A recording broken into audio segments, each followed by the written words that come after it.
the beauty of the program is it is run by those who have been rescued from human trafficking, and so they give testimonial.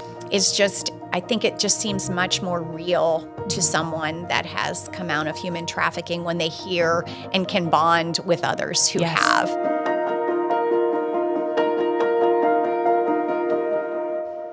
Well, I am so excited. We have a special episode today with our volunteer coordinator, Lizzie Berkheimer, as well as a faithful volunteer, Adele. Today, we're going to be talking about volunteering at Greenlight Operation, what it looks like, and how you can get involved. And so I am really excited to have these ladies on today's podcast episode. Gals, we're going to start with an easy one. Can you share a little bit about yourselves and what drew you to Greenlight Operation? Lizzie, we can kick it off with you. Yeah, sure. Well, my job brought me to Greenlight, which I'm very thankful for. It's been an amazing journey. I joined staff originally in a different capacity, helping launch our restoration home. But the Lord very clearly directed me to volunteer coordination, and it's incredible volunteers like Adele, who I got to meet and interact with and just create relationships with, that really clearly kind of presented the opportunity in front of me. And thankfully, Greenlight has been incredible in helping guide me into this position and bring me here and to the giftings that I have to really just love on volunteers and bring new people to the table and get to invest in them, which has been amazing. So that's what I do at Greenlight, and I'm very thankful that that's my job. And obviously, once you're kind of exposed to Greenlight, you get a little taste of the change that we get to be a part of. You can't help but want to invest fully. So that's why I'm here, and that's why I'm staying. Aw, I love that. And Adele, you too. And Lizzie, you highlighted a really great note that I think we will tap into a little bit more about launching the restoration home. And now we're post-launch. We have been serving ladies, and it looks a little bit different these days. So I think we definitely need to tap into that some more. But Adele, you too, you were with us for a couple of years prior to the home opening and have served in a variety of capacities. But would you share what brought you to Greenlight? Well, I've always had a heart to serve women, to help women along their journey. And just listening to messages by Christine Kane, and I felt like the Lord really prompted me, hey, this is where you need to be. And just investigating and found out about Greenlight and got involved just a couple years ago, working on the Run for Restoration first, and then helping on the gala committee, and then, of course, helping with the beginning launch of the restoration home, which has been so very rewarding. And I'm really in my sweet spot. It's been a special journey for both of you. And Adele, I remember, if I recall, it was a really cold winter. We had done the Run for Restoration, and we were working on the Career and Coaching Center down in the restoration home. We have this large basement. We wanted to max out every nook and cranny in the home to make it purposeful. And I remember painting with you, if I recall correctly. That was one of our first times working together. We had a really great crew that was down there. We were painting away, talking about Christine Kane and our mutual love for her and A21 and all that they do. And it's been wonderful. And then Lizzie, when you joined, you had such a focus at the start on opening the home and helping us get some of our systems and structures in place. But we very quickly saw what a people person you are and how much you just love people and invest in them well. And I recall one of our first service days that we did in the summer, which are not done. And so if people are wanting to serve and get involved with their businesses, churches, we do have group settings for involvement as well. But would you be willing to share a bit of kind of what some of your favorite sweet spots are that you have seen in volunteer coordination and serving, and whether it's group settings, individual settings, but share a bit about that. Yeah, I feel like one of the coolest things about Greenlight is there's such a diversity, which I feel like you kind of have teed up for me to talk about. But every time I think that this is all of the ways that you can serve at Greenlight, we find another. Sure do. It's great. But I think that's really, really unique because it opens up the table for literally anybody in any capacity to serve, which I think is so amazing. So I've gotten to experience like you said, a variety of things, whether it was a service day and, we were problem solving as we were getting this house together. And it's a home at the end of the day. So it's come with its own challenges where you're like, oh, this isn't working. This is broken. This needs repaired. Or like, we have to tweak things. We have to make it fit what we need. But it's been such a gift to see so many people lay their hands to that and be involved in that way. And whether that is like a service group where we have 30 college students come out and overhaul a huge chunk of projects that we were like, oh my gosh, we've run out of projects for you to do. Let me find another one. We just saw that at the Resource Center, and shout out to Messiah University. Yes. They stop campus and send students and faculty out to serve on that day. And we benefited, and we're so blessed to have two teams, one team of about 30 at the Restoration Home and another team at the Resource Center. And you're not kidding. Like the power of volunteers and then these guys sticking around, they helped us get the majority of the Resource Center prepared in almost a day, from like furniture assembly to painting and all with like just such joyful hearts too. But it's incredible to see, there's that huge capacity where you see like a huge push forward. And then you also have individuals, and Adele, I'm going to boost you up here for a second, like Adele, who are literally in with us every single week, sometimes multiple times a week, like this lady beside me, who are putting hours and hours into our home and making that function. But then also, whether it is just the home, it's not just the home. We have so many other opportunities. So we have, faithful people who serve as part of our honey product initiative, which is incredible and such a huge undertaking for them to get involved with that. And then we also have, people who come and serve as part of our team who go out into the community and help with the education events. So like do booths while Jordan's able to teach, or are a part of community events. There's just a plethora of opportunities to get involved, and that's just like the forward-facing stuff. Then thankfully we have an incredible team of volunteers who even just last night gathered to be a part of our gala prep committee. So we're starting to plan our gala and get things ramped up for that, and our events take so many months, and it's a huge lift for those who are involved. But you get to see them lay their hands to it and really invest early on and see the passions that they have get ignited. And they're like, I love fundraising, or I love decorating, or I love, whatever it may be. And they're able to bring their skills to the table and really invest in this. And I think you're hitting a very key piece there, where in what we even saw in you with your role as it has shifted and grown is, I think that truly is the heartbeat of Greenlight as well in our culture of we see so much opportunity, and Greenlight has grown quite a bit. I mean, we just celebrated 8 years as an organization, and so much has been tackled, but it's because of volunteers. It's because of very committed individuals in the community that are saying yes to the charge of, we want to bring an end to human trafficking, and we're willing to get creative in that process. But it also takes key people to be able to see the giftings of those that are coming around the table, to steward the incredible gift we have in our volunteers. And so Adele, I think even too, where you have been a volunteer and serving, starting in a group capacity, doing things individually, but you're also now one of those key voices for us too, and helping us see what are ways that folks are growing, and what are the skills you're seeing as you're serving alongside them, and how can we strategically as an organization elevate and expand in those opportunities for people? Because for us, we look at it as people matter all the way through, from those that we serve alongside of to those we actually serve. Everybody matters, and we want to care well for all without doing it at the expense of another person. And so can you share a bit of your journey as you really chose, you had a chance in, the group setting, starting with painting in the Restoration Home and serving in our event spaces like the 5K. But then this past year, you took on a really big role of helping to lead our coach team at the Restoration Home, and are now diving more into the programming with Michelle. And can you share what shifted for you that made you want to take on the depth of those responsibilities and continue growing into that?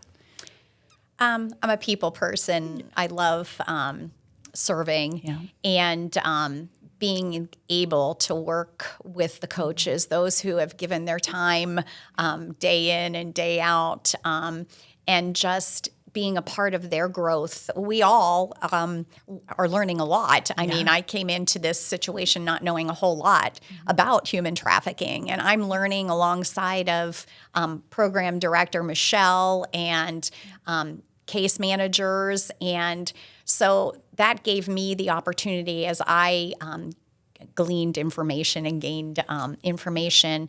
I got to just impart that upon the coaches, and it's just been great to work alongside them, their enthusiasm, their energy, their humor. Yes. We all make mistakes. Alarms go off, keys are not working, codes can't be found. Oh, the codes. And just many things that we've just walked alongside of each other and encouraged each other and have been humbled together when, gosh, I should have really known this, but I didn't this time. It's just been such a blessing to me to work with beautiful people. I mean, just with a heart to serve. And then being a part of programming has been, I mean, I was a teacher, so I think I have this natural gift, I guess, to teach or want to teach. Yep. And just being able to walk alongside again, Michelle as program director and learning from her and being trained in the Ending the Game program has really been life-changing for me. And I've just enjoyed working with the resident and just helping her to be able to go through the phases of the program and being there to affirm her and support her and listen and be present. Yeah. It's all been so very rewarding to me. I feel so blessed to be a part of Greenlight Operation. Oh. And you have been a tremendous blessing to us too, bringing such a calm presence and the willingness to learn and also challenge along the way. That is something all of us as a team, regardless of who has done what role for how long, we are all students and learning together in different areas, regardless of the season. And it has been so beautiful. So you noted a program that we incorporate into the overarching restorative care programming, which is Ending the Game. And that has been such a fantastic piece of a course that we've been able to do. So it's survivor written. You and Michelle have earned licenses to actually facilitate these classes. And can you share a little bit of what that looks like, as well as maybe just some of the special moments that you have seen as you've worked with survivors through the Ending the Game program? What has that meant to you? What does it look like? Can you share a little bit more about that? Well, as I said, I don't have any background in, of course, human trafficking, and going through the training was very educational to me. Going through the program with a resident and seeing light bulb moments for her.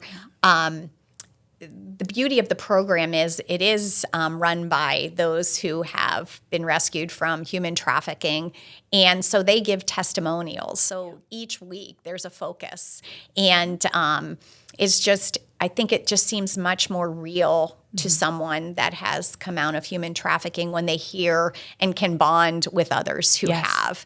And each week, like I said, the focus is different, but light bulb moments, meaning just residents understanding that it wasn't their fault. They were coerced. They were manipulated. And having women on video share their testimonies of where they are today.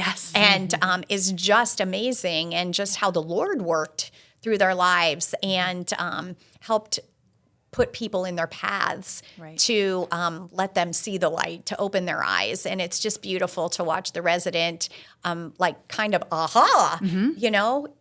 this wasn't on me. Or, I see what, manipulation was going on. And it's also so beautiful that the resident can see how God has been a part of her life. And she, he was knocking at the door. Oh, right there he was. And 2 years later, when I was here, he was there. And just, again, light bulb moment. She's, seeing the light. Yes. So it's amazing. It's been so special. And we're also learning from those that we serve as well. Absolutely, yes. While we have done truly so much planning and preparation and learning before we launched the restoration home. At the same time, we have very much held things with open hands and said, Lord, if there is something that we need to adjust, tweak, or change, let's do that. And I'm so grateful for a team that is flexible in that. And we're also seeking the feedback from the very people we're serving on, you know what, how can we do this better for future individuals we serve? But those moments in those sessions that you and Michelle have had in hearing too, because it's not just you guys do the coursework, but it's also there's a debrief that follows. And then there are mechanisms we have in place throughout the week for our coaches, for our case manager and others on how are we helping those that we're serving continue in the direction of growth and healing and partnering with them. But there is so much breakthrough that happens in those course moments, but it has a trickle effect in all the other areas of the programming. Right. So it's really beautiful. And then too, with the restoration home, that has been such a major focus of this year and has probably brought the most change for us as a team and the need for volunteers and serving within the home. But it's also not the only outlet either for people to serve, which I'd love to talk about in a bit. But before we pivot from that, Adele, you noted you didn't have a background in human trafficking when you got started, but there was a lot of training that in shadowing that occurred that has equipped you for where you are today. So for a person that might be listening and is saying, I have really wanted to get involved with serving alongside survivors or getting involved in the anti-human trafficking movement, but I've never had formal training in that. What would you say to that person about how they can get involved? Well, if they're specifically wanting to work alongside a survivor, shadowing is an opportunity. I mean, if you think you'd like to be a coach and serve in the home, for hour shifts, whatever, throughout the week or a couple of days a week, it's really good to shadow a coach. And we do a good job onboarding. So there is training that goes on to equip people to serve. Right. And shadowing was a great thing for me. I feel like I shadow people a lot, but it just gave me the confidence and gives others confidence. I just onboarded a coach last week, and she was able to shadow someone in the home, and it just really seemed to give her the confidence she needed to continue. But I mean, we are lifelong learners. Yeah. So, yep. Every day I'm learning something new, or if somebody asks me a question, I don't have the answer, I'm going after it. Yeah. But we're learning every day. And I just encourage others, if they want to get involved, to, just contact us and we can get them started and equip them to be able to be a part of the home. I think one thing that I learned, I'm kind of a planner, and this is what I'm going to do when I get there. This is my agenda. Yeah. And I've learned that I need to be flexible. Many are the plans in a person's heart, but God's plans will prevail. Absolutely. So, you may have a plan of what you're going to do for the day, but God has a different plan. So I've learned to be flexible and have a plan, but if we're going to deviate, because it's important to be able to affirm and meet the needs of the survivors, I'm going to be flexible and be led that is in that direction. That's a huge point, and I think has been one of the biggest learning components for us. I'd say a lot of us are very structured and are planners on the team, and while we're still working within a structure and the boundaries we have, it has been that piece of learning that flexibility, because you can't plan for when a woman experiences a trigger or you're working in a session and we unearth something of the past trauma. And we have to be able to spend the time to process and work alongside her so that she's not feeling like, all right, we're coming up on time and our schedule, we got to go. And two, we've heard this is from survivors, this is the first time that somebody has truly listened to me, that somebody has truly been present. And I haven't felt like I am about to get kicked out of my housing because I'm not rushing through it. And in fact, with our first resident, that was a really notable piece for her in the first month, where she was trying to cram all of the programming into a 30-day format, which for those who aren't familiar with our restoration home, it's 12 to 18 months of walking alongside a survivor. And so when, we just kept saying, take your time. We don't have to get through everything in a day or in 30 days. And to see the ease now for this particular woman who's 6 months in, and there's an ease there, and she's progressing, and it's no longer the almost a manic level of I've got to get everything done because I'm about to get kicked out. And so, but with it too, there's that flexibility. Right. Absolutely. Yes. Lizzie, could you explain a bit about what a coach role is? And so when Adele is talking about being a coach and serving in the home, and too, for those that are listening, this is a very vital need that we have, are for people to serve in the coach capacity.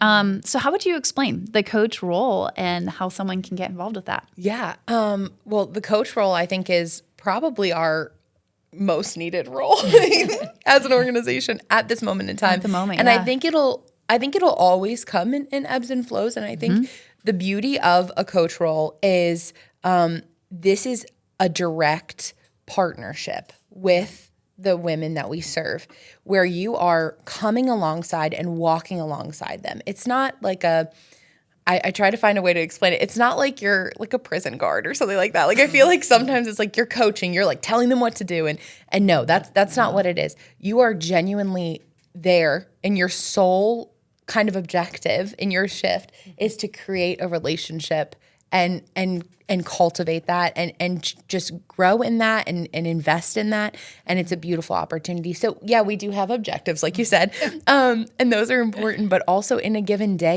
you may be cooking dinner alongside the women that we serve. You may be playing a card game. You may be helping them install an air conditioner. That's a fun one. That's really more a Lizzie specific one, but there's so much opportunity to like learn and grow with the women that we serve.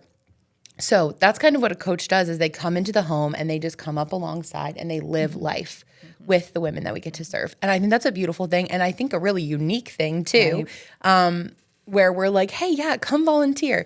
It's not heavy lifting. It's not like intense, crazy. You have a million objectives you have to get done. You just get to love on somebody and just show them, the love of the Lord.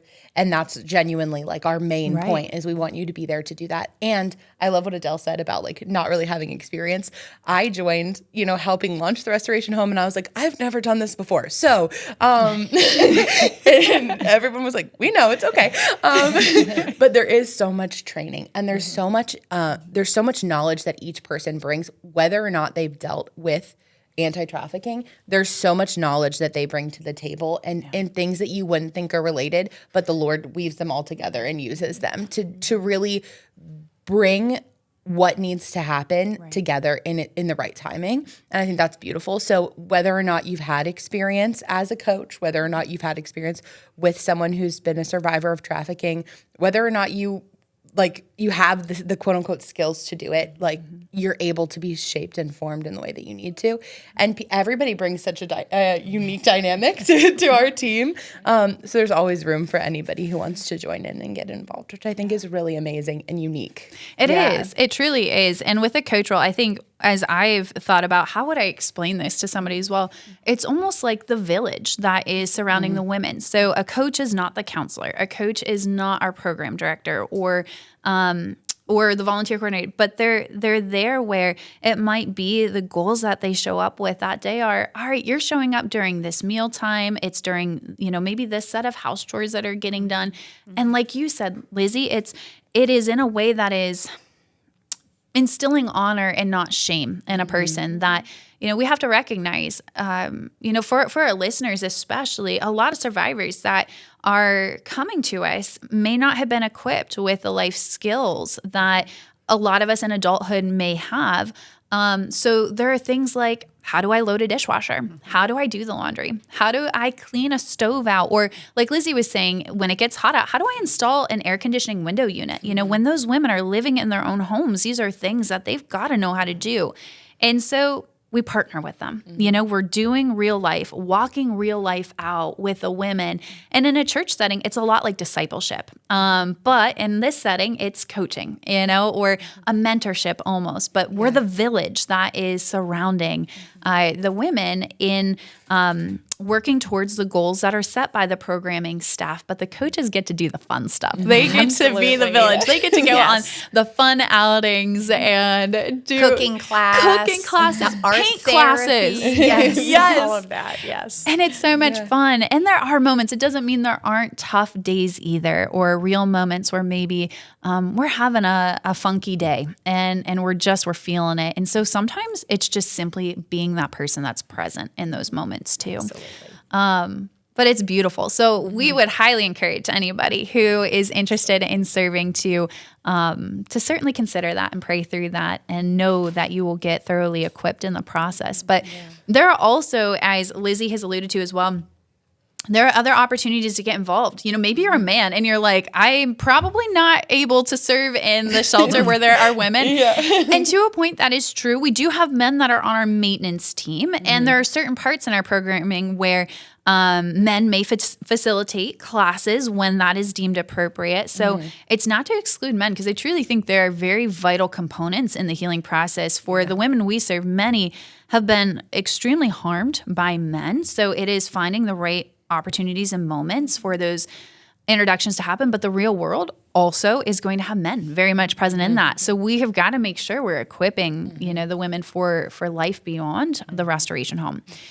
And so what are ways, Lizzie, that maybe men could get involved with Greenlight Operation in serving? And what are some of the other capacities within the agency? Maybe a person's like, you know what, counseling and doing the coaching type thing, that's not quite my cup of tea, but maybe I'm a planner, or I love events, or something like. What are other ways people can get involved? Yeah, I think, again, that's like such a unique thing about Greenlight is if you have a set of skills, we can normally find a spot for you. And by normally, I mean we always can find a spot we for certainly you can. to fit in. And I think that's so unique, because really, like, if we don't already know of an opportunity, we normally can figure out, you know, where you fit in and where the Lord's kind of leading you to fit, which is great. Kind of off the top of my head, a few different things that we have are events. Our events are a huge, heavy lift. As Adele knows, as Jordan knows, everyone around this table. But it's so amazing to see the reward at the end and the impact, and to get to be a part of that. So we have our gala, we have our Run for Restoration. We also have a few smaller events that we host throughout the year, which are really amazing. One of them that's really cool is our volunteer appreciation too, which we love.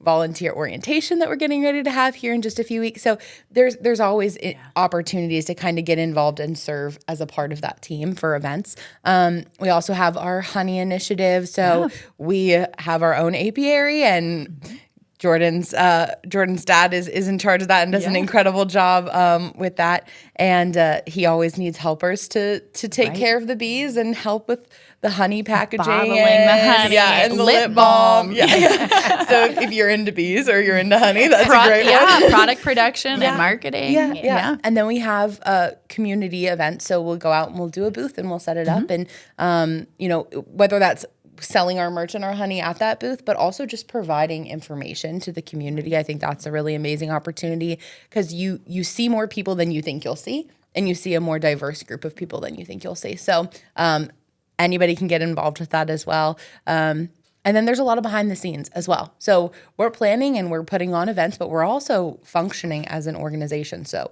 there is always work to be done, always hands that can be lent to help make that happen. And we have our resource center getting ready to be officially open, which is amazing. So there's a lift there too. So pretty much anything that you have that you're like, I have this skill and I'd love to share it. We'd gladly partake. Exactly. I think our biggest thing we often say when it comes to volunteering is we are looking for passionate individuals that want to serve in the anti-trafficking movement.